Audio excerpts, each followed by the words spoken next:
An aircraft with a fixed pitch propeller has only two engine control levers, throttle and mixture, and you set the engine power output using the engine RPM. If your aircraft is fitted with a variable pitch propeller, an additional control lever and instrument is required. Please note that a variable pitch propeller can also be called a constant speed propeller. A throttle is still required to adjust the amount of fuel going to the engine. But instead of RPM, the engine power output is monitored with a manifold absolute pressure gauge. The gauge is calibrated in inches of mercury, so it's common practice to refer to engine power output simply as inches, but it is written as inches MAP. The additional control lever is labelled RPM, but everybody calls it the prop lever, even the examining authority. The forward position of the prop lever is used to increase RPM. The aft position of the prop lever is used to decrease RPM. But it's not quite as simple as that. As you learned when studying piston engines, the prop lever is only connected to the spring in the constant speed unit. It's better to think of the prop lever as a request lever. The constant speed unit will always try to give you the RPM you want, but under some situations it won't be able to, as we will see shortly. When an aircraft with a variable pitch propeller is on the ground, the prop lever is always positioned fully forward. The throttle is used to adjust thrust for taxiing, as normal. The illustration shows an aircraft lined up on the runway, ready to take off. The brakes are set and the engine is idling. Under these conditions, the propeller will be in the fully fine position, with the blades on their fine pitch stops. Gently open the throttle. You can see both the RPM and the manifold pressure increasing to the takeoff values. Because the blades are at the optimum angle of attack, the propeller will give maximum efficiency. Now release the brakes. As soon as the aircraft begins to move forwards, the constant speed unit will start to increase the pitch. Otherwise, the RPM would increase. This is why the variable pitch propeller is also called a constant speed propeller. The mechanism maintains a constant RPM when the true airspeed changes. There is a maximum time limit of 5 minutes for full takeoff thrust. So as soon as any obstacles are cleared and the aircraft is established in the climb, the engine power can be reduced to maximum continuous. In this example, the manifold pressure is reduced to 35 inches. The climb is then continued to the chosen cruise altitude. You can see the blade angle being increased to maintain the optimum angle of attack.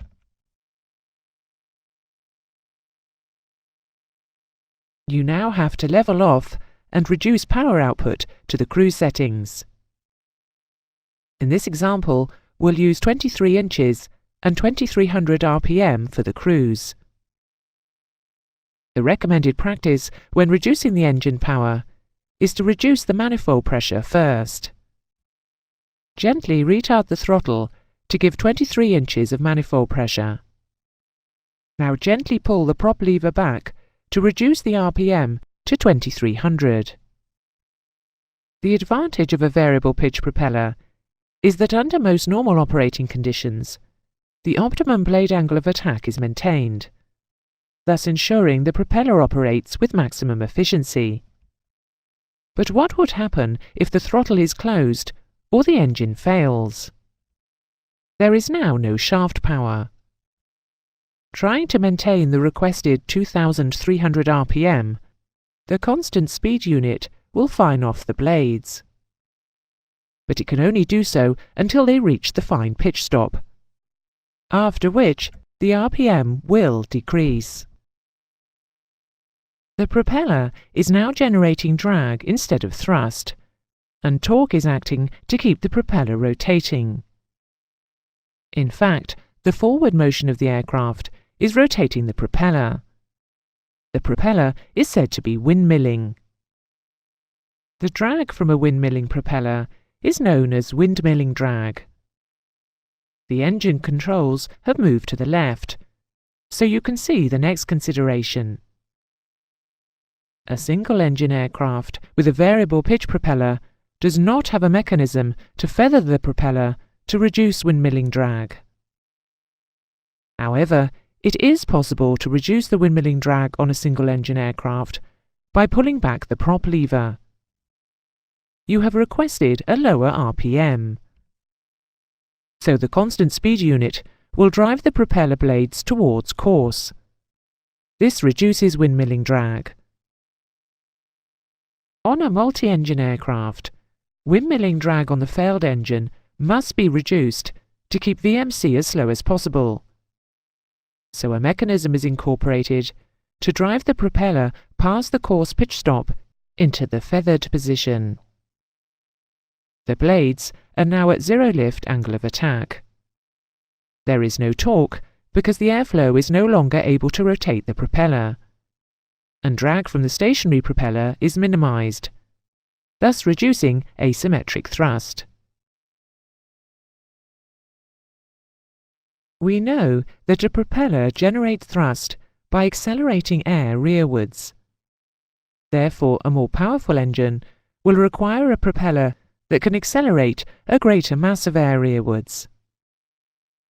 A propeller can accelerate more air rearwards by increasing the RPM, but this will give increased tip speed. Increasing the blade length can also be used to accelerate more air rearwards, but this will also give increased tip speed. If the tip speed exceeds the local speed of sound, shock waves will decrease thrust and increase rotational drag. Supersonic tip speed will also greatly increase the noise generated by the propeller. So maximum tip speed imposes a limit on propeller diameter and RPM. However, there are other limitations on propeller diameter. Adequate ground clearance is one consideration, and fuselage interference on multi-engine aircraft is the other. With these restrictions in mind, increased power absorption from a propeller can be obtained by increasing the number of blades.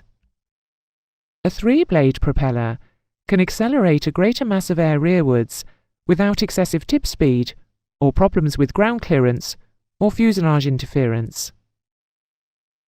Increasing the number of blades increases the solidity of the propeller disc, as you can see. A more powerful engine will require a propeller with 4 blades, which will further increase the solidity of the propeller disc. An even more powerful engine might require as many as 5 blades. For a conventional propeller, 5 blades is the maximum number. Beyond 5 blades, the solidity of the disc is so high that not enough air can pass between the blades to be accelerated, so propeller efficiency begins to decrease. Any further increase in engine power would require contra-rotating propellers. 2 propellers rotating in opposite directions on the same shaft. Contra-rotating propellers are not very common. However, a type of propeller very common on light twin piston engine aircraft is counter-rotating propellers.